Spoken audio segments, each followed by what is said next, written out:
ഇന്ന് തീയലിൻ്റെ റെസിപ്പിയാണ് കേട്ടോ. നല്ല അടിപൊളി തീയലാണ്.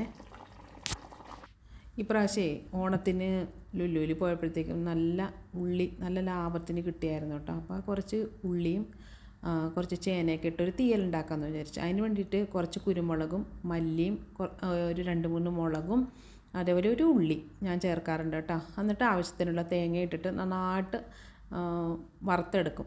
നല്ല ഒരു കളറ് വരുന്നവരെ നന്നായിട്ട് വറുത്തെടുക്കും. ഒരു ഇത്തിരി മഞ്ഞൾപ്പൊടിയൊക്കെ ചേർത്ത് നന്നായിട്ട് ചെറുതീയിൽ നന്നായിട്ട് അതൊന്ന് വറുത്തെടുക്കണം. അപ്പോൾ ഞാനിവിടെ ആദ്യം തന്നെ ചേന ഒന്ന് വേവിക്കാൻ വെച്ച്, വേവ് കൂടുതലാണല്ലോ. അപ്പോൾ നമ്മുടെ മസാലയൊക്കെ തണുത്ത് കഴിഞ്ഞപ്പോൾ ഞാനൊന്ന് നന്നായിട്ട് എണ്ണ തെളിയുന്ന വരെ നന്നായിട്ടൊന്ന് അരച്ചെടുത്തു. അതിന് ശേഷം ഉള്ളി ഒരു ബൗൾ നിറയെ ഉണ്ടായിരുന്നു. അപ്പോൾ ഇത് പകുതി വേവ് കഴിഞ്ഞപ്പോഴത്തേക്കും ഞാൻ ആ ഉള്ളിയും ചേർത്ത് ഒന്ന് അടച്ചു വെച്ചിട്ട് ഒന്ന് നന്നായിട്ടൊന്ന് വേവിച്ചെടുത്തു.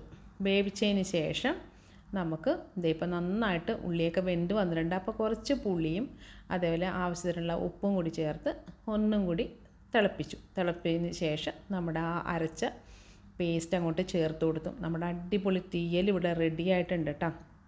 അപ്പോൾ കുറച്ച് വേപ്പിലയും കൂടി മുകളിലിട്ട് കൊടുക്കുക. നല്ല സ്മെല്ല് വരുന്നുണ്ട്. അപ്പോൾ എല്ലാവരും ഒന്ന് ട്രൈ ചെയ്ത് നോക്കുക. എനിക്ക് ഭയങ്കര ഇഷ്ടമുള്ളൊരു റെസിപ്പിയാണിത്.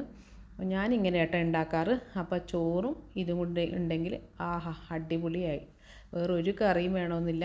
അപ്പോൾ ഇനി അടുത്ത വീഡിയോയിൽ കാണാം. Tata, bye bye.